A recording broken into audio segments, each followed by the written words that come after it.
Welcome to this short video on how to use the PostMortem Forensic Log File Analyzer. The latest version is 1.08. Give me a moment and I'm just going to start it up.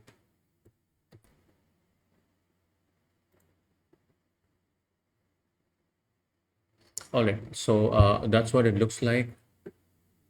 We've started the PostMortem Log File Analyzer, and this is the main dashboard. I've maximized the screen, and let's take a look at the fields and see how it works. So right on the top, you have this quick IP lookup. I'll come to that in a while. And then you have a start button. So if you click on it, this is what you'll get. You can either create a new case or work on an existing case. So the way we've organized this application is for every case that you're working on, or for every incident that you're working on, you have to create a case. And for every case you create, you can add as many log files as you want, subject to a maximum of 700,000 rows in the table, right? That limitation was put to make sure that the application doesn't crash because of too much of data in it. So you can add as many logs as you want, but as soon as you get closer to the 700,000 rows limit, you can create a new case and add the rest of the log files. All right, so and then you have the managed cases. So if you click on it, it'll show you all the cases that you're working on. These are the existing cases, and if you look at this at the lower part of the screen, you have one case that is marked active. So that's the active case. That's what I'm working on. And there's the other case. Then you have this option to click on the on work case. So if you click on it, then that case will become active, and you can start working on it. Here you have the view button. If you click on view, you can see all the existing logs that you've attached to it. You can edit the case or you can purge it, right? So for example, if I click on view, and these are all the log files that are attached to it. If I want, I can delete, purges the nothing but delete. So I can delete any of the artifacts, or I can add a new log file into the case. If I want to close it, I just click on the X button. I want to create a new case. I use this option on the top where it says create a new case. Okay. So you can also use this portion of the dashboard to create a new case. You have step one, where you can choose a case. So from here, so you can choose any of the cases, or you can create a new case here. But I generally I prefer to click on manage cases and go here and click on the create new case option. But yeah, you can play around. There are a lot of options. And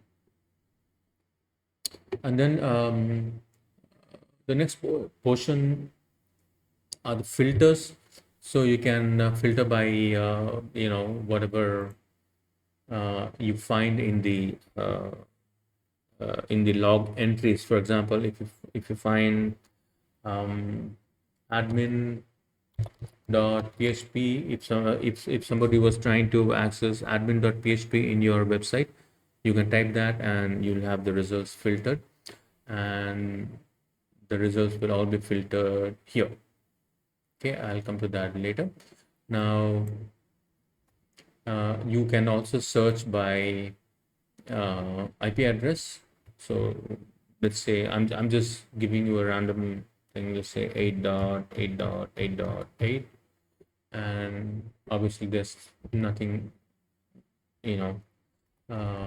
related to that, so it's not pulled up anything. or you can search by any other term, like, you can search by the portion of the user agent or the referrer or the status. So if I want to search for post, so you'll see a lot of entries here. You see all the post entries here, right? And if you want to reset it, you have a reset button here, and you can also do clear filters here. Okay, so this table is where all the magic happens, and I'm going to walk you through it in a moment. Let's take a look at the other filters. So you can filter by date. So you can't type it manually. You have to choose the icon, and you can select the date, the year, month, and date. So you have to choose the from and to, and then you can choose whatever domains that you see in the log entries. It'll auto populate. For example, in this case, whoever it was trying to access different ports in our website, and all of that is showing up here. So all of that will be auto populated. You can click on it and to run the filter.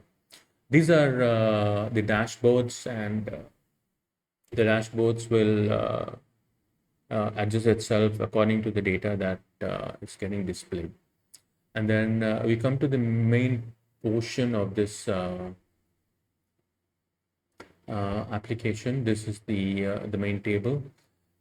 You have a clear filters here, and then you have unique IPs. So whatever IPs that are extracted from the logs that you've attached will show up in this main table. And this is an interactive button. So it says there are, for example, there are 4,000, here, there are 4,434 rows, and out of which you have 1,000 unique IPs. So this is an interactive thing. So I can click on it, and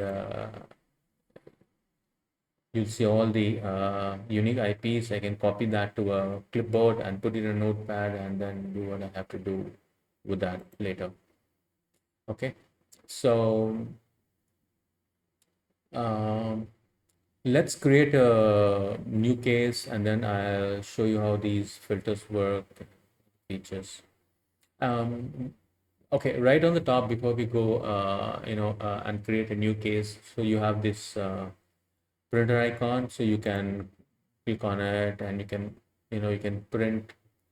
You can choose the the fields, and you can print. You can print to a hard copy, or you can save it as a PDF, or you can export it to Excel or CSV. So, and that is self-explanatory. So I'm going to click on Manage Cases, and I'm going to create a new case.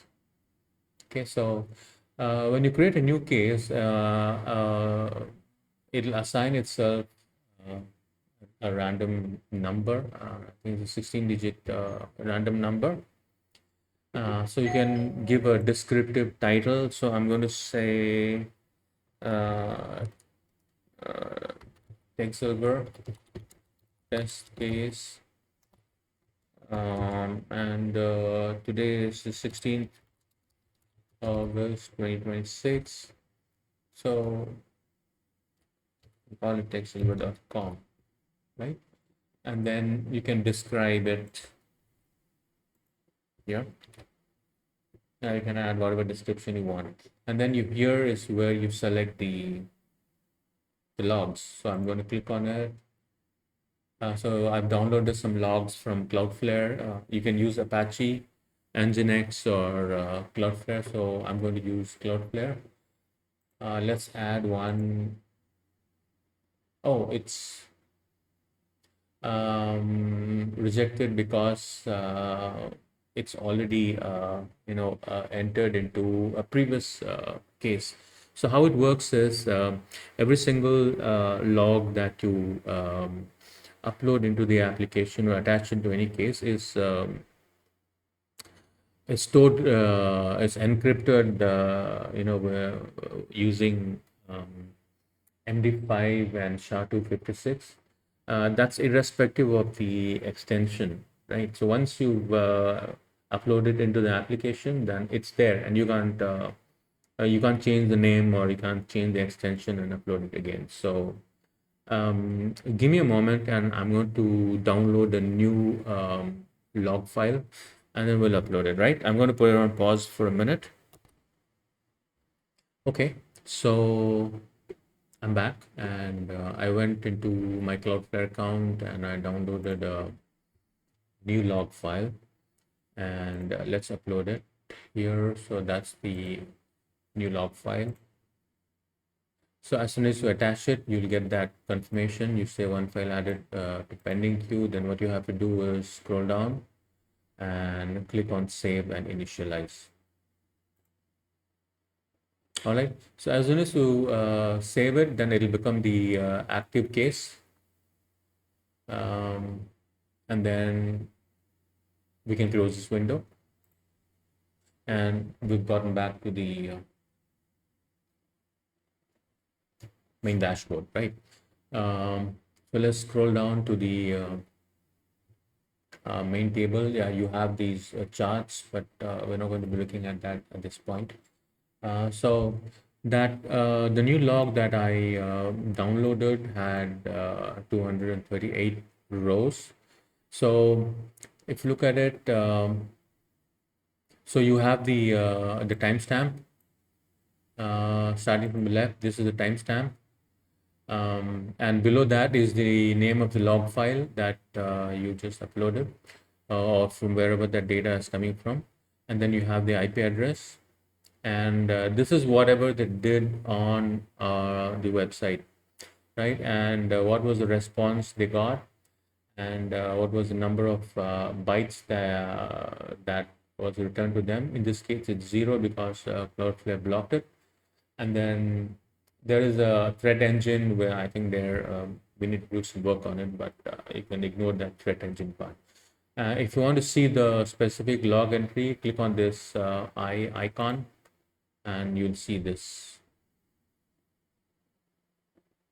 the original Cloudflare log entry. Okay, so let us scroll up to the top of this table, and then so here it says you have we have 124 unique IP addresses. You can sort it by newest first or oldest first. So if you see somebody's been trying to get nasty, and we can immediately see it in the table, right? And then you can see all of these funny looking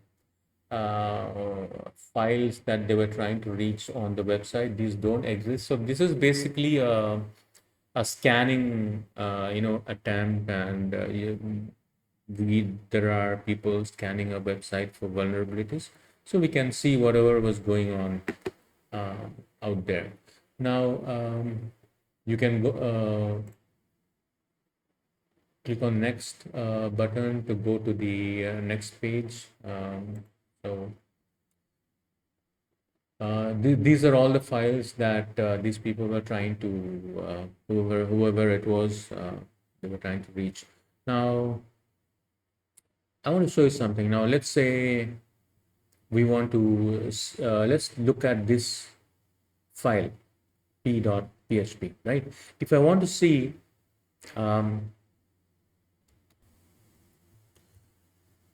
sorry, I had to clear my throat. So if I want to see everyone who was trying to access this resource, I just click on that resource, and I can see that there was just one guy who was trying to access that. And if I want to see who's that person, then I can click on that, and I get information about that IP address, and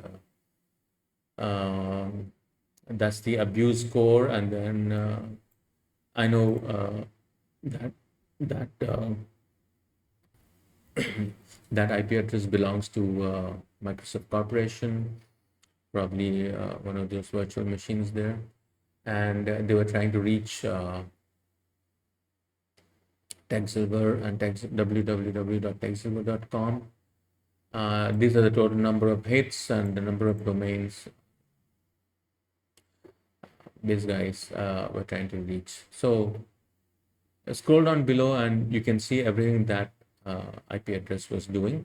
And if you want to see what that IP address, that single IP address was up to on the website, you can click on this and it'll tell you everything about that IP address. So that one IP address was trying to access different endpoints or files on the website. So you can get a clear, picture of what whatever that visitor was trying to do. So this is clearly a malicious, scanning attempt. Somebody was trying to scan for vulnerabilities on the website. There's another thing that you can do. So let's look at another file. Let's look at wp-admin. So I'm going to click on it. Now, if you look at the results, you can see that everything containing wp-admin has showed up, and you see multiple IP addresses here. And if you look on top, it tells you that there were 3 unique IPs in that list. So let's take a look at the unique IPs. Okay, so these are the unique IPs: 20.119, 91.224, and 68.221. So let's see who this belongs to. Another Microsoft machine, and this one belongs to UAB from some country in Lithuania. But as far as we know, this could be our own, folks from India running VMs in different countries. So that we can look up using other applications. And then you had another one, 60.221, that belongs to Microsoft Spain. So this is basically how you can upload the logs. In this case, we uploaded the Cloudflare JSON files. You can also download your Apache logs, and you can run your analysis on it, right? So this application is basically to give investigators and website owners a clear view of whatever is happening on your website and who's trying to access your files and what's actually going on there, right? The other thing about this is this application has a built-in base64 decoder, and if somebody was trying to inject base64 code, then that will be captured in the logs, and you can take a look at it. So I'm going to clear the logs for now. So I don't know, this is a funny URL, so let's see what exactly this is. Okay.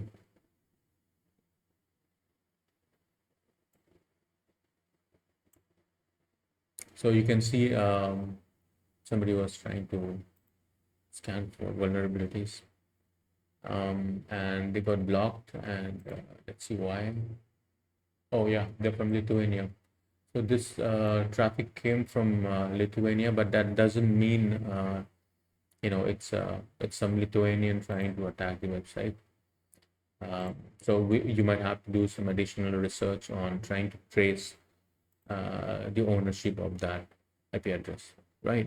So you can use applications like security trails or census or Shodan or anything else. You can even use Purge for that matter.